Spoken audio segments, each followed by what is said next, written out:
RM Sotheby's is the world's largest collector car auction house by total sales. They are the preeminent market maker of high-quality collector cars and collections, regardless of size or complexity. By working in partnership with the Sotheby's team and its network of 80 offices in 40 countries, RM Sotheby's has established the largest client network of any collector car auction house in the world.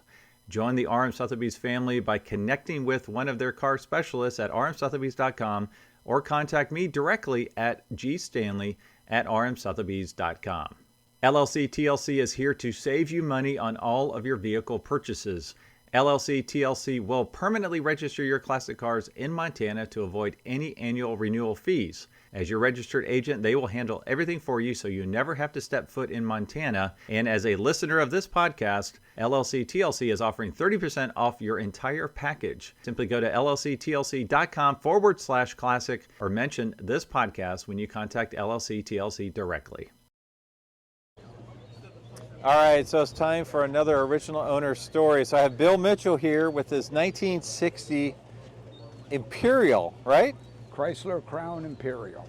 So is this when it's an Imperial. this is before they went to Chrysler, or is it when it was It's still like a subsidiary of Okay. Chrysler, like Okay. DeSoto and Dodge and Yep. Imperial.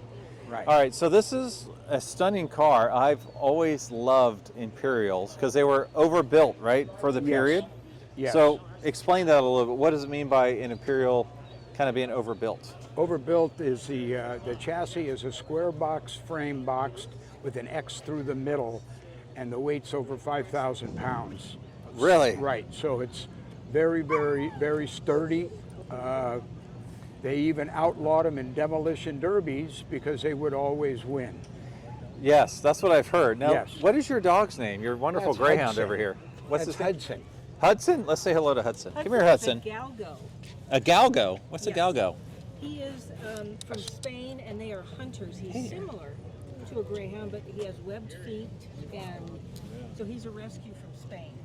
That is awesome. I've never heard of one of those. We hadn't either. I was looking for a rescue greyhound, and this breed popped up, and I said, I've never heard of him, and I looked and went, okay. Can you Beautiful. repeat the name of this unusual greyhound? Galgo.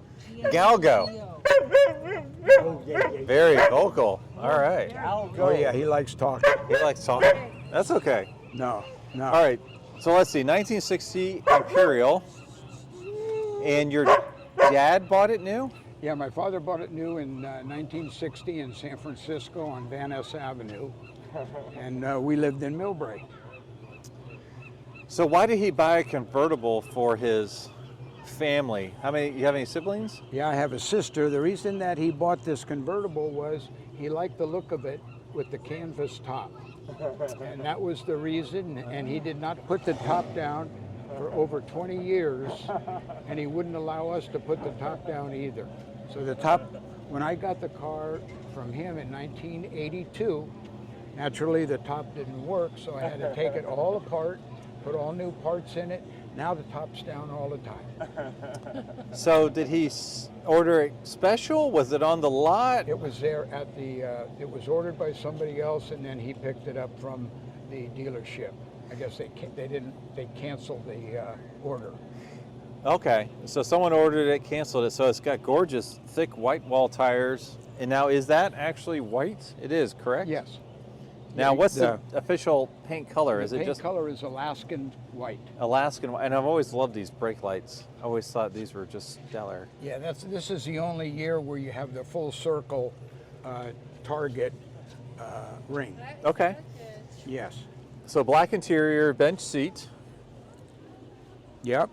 Yep. All Now, one bench thing I seats. noticed is you do have some interesting options down there. Yeah, we have over to the far right is your Kleenex holder for the ladies. Kleenex holder, okay. Yep. And then in the middle you have your RCA AP1 record player that holds 6 45s.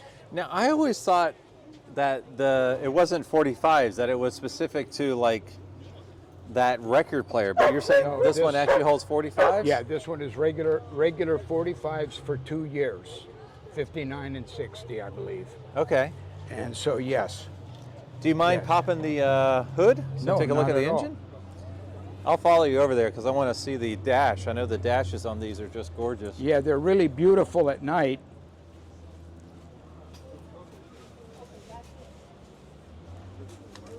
I'll hold the door for you. Okay. Yeah, I mean this And dash. it came with the cruise control It here. has cruise control, really. Cruise control, very antiquated, I guess is the word. It's old. But this is one of the first cruise controls. Then up here you have the automatic headlight dimmer, Right. so that you don't have to touch anything. It'll automatically dim the lights when an oncoming car is coming. You got the push button And we have transmission. the push button, and if you notice, there is no park on the car. Why is that? They just did not have it. The only thing that holds this car in place is the foot emergency brake. All right, so you put it in neutral and hit the Or emergency actually, brake. you leave it in a gear Okay. and then put it on. Now Yes. this your- right here is your right and left blinker Oh wow. for your Okay, blinker, that's a and then huge in lever. the middle is your high beam here. Interesting. Yeah. What? And you got the push buttons to the right. Your foot. That's your heater and your defrosters, Okay. and then your one of the first the push button radios Okay. in Chryslers. Awesome. Well, let's see what's under Take the hood a here. look. I'm assuming it's a V8. Yeah, it's a 413 wedge. 413 wedge. Okay. Yes. So pretty big. What's the horsepower on it? Torque? 350. Yeah. So it's 350 horsepower. Your cruise control unit is the silver over here. This thing right here. Right, that's your cruise control. That is the cruise. Oh, Yes. interesting. And it runs with a spring, and it's an electric. So it's called Chrysler 12 volt Pilot. Interesting. Yeah. And then that, your everything else is your V8 standard. So what year did they change this from being an Imperial to being a Chrysler Imperial? Well, that is the only spot on the car that says the word Chrysler.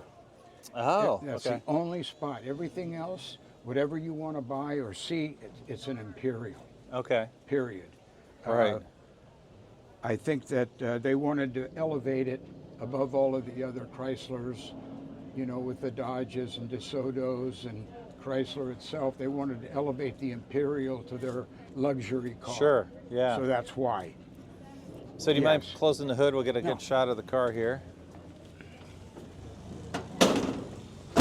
So now, in the time that your dad owned the car, was it always garage? Like, was it Yes, always a was Sunday always- drive? No, kind of it thing? was his car. He drove it to San Francisco every day to work Okay. until he had it for 22 years till 1982, and it showed it. It was our family car. We drove it every night. Me and my sister were, from 1960 on, were in it. So when in 1982, he said, "You want it?" And I said, "Yeah, it's a convertible." So I said, "I'll take it." And so, So in 1982, what kind of shape was it in? it was a 22-year-old family car. So with kids that were in the back and everything else. So Rusty? not bad. Okay. Not bad. The steel on this thing is so thick. Yeah. And then the other thing is that he did keep it in the garage, for the 22 years. Okay. So the only time it sat out is when he went to work. So at no time it was ever considered just a car. It was always special? No, it was never special, never Really? anything. It was just our family car. Really? Yes, It's amazing they didn't just sell it to some guy for $1,000. He was actually going to sell it to a neighbor for $300. $300. And he asked me, "Bill, if you want it, you can have it."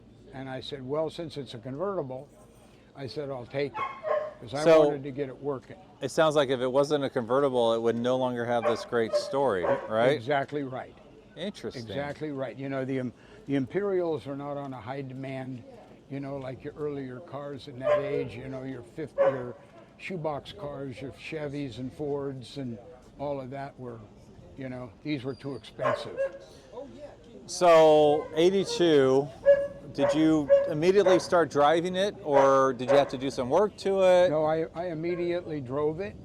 I did some small things here and there that took time. Okay. It took me a couple of months, me and my buddy in 1984, we took all the chrome off and stripped it, and then took and blocked, they call blocking on the sides, because there were so many ripples from the Chrysler body that I wanted it straight. So now it's all straight. And then we repainted it with Amron, which is a two-stage epoxy paint, which they used on your Kenworthy trucks and that type of thing. Now it's illegal to shoot in California. Yeah. So, and that's why it's held up so well, is because of that. But yeah, it's held up very well. I have never done anything to the chrome, as you can see. I've just left everything else the way it is. I had to fix had to put some upholstery work in it, but the side panels and everything are the original ones.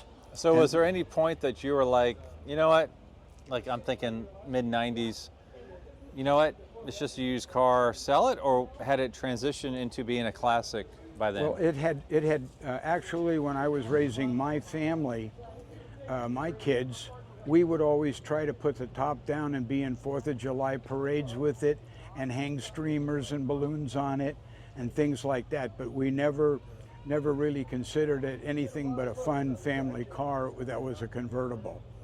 I think it was probably in the early 2000s is when I started to realize, you know, the actual rarity and the value of it. And so now I just, you know, my kids are grown and out of the home, and now I just take care of it. So is there a next generation that'll take care of this car? Well, I wish there was, but I'm not sure if there is. But I have a few friends of mine that are younger than I am that I will pass it to somebody that will enjoy the car as much as I have. It'd be nice if you could keep it in the family. Yeah, it would be. But it's not always ideal. Yeah, you know, it's expensive. You have to store this car, and in order to store it, you got to spend $400 or $500 a month on a garage just to keep it in the garage, because you don't want to have it set out. And you know, my children now have kids, and they're growing up, so it's not one of the things now. You know, soccer games and that. And my grandkids are going to go to college, so it's not really. They're not ready for anything to spend this kind of money on yet. Yeah, it is a lot. It is quite a commitment for sure. It is. Yes. Yes.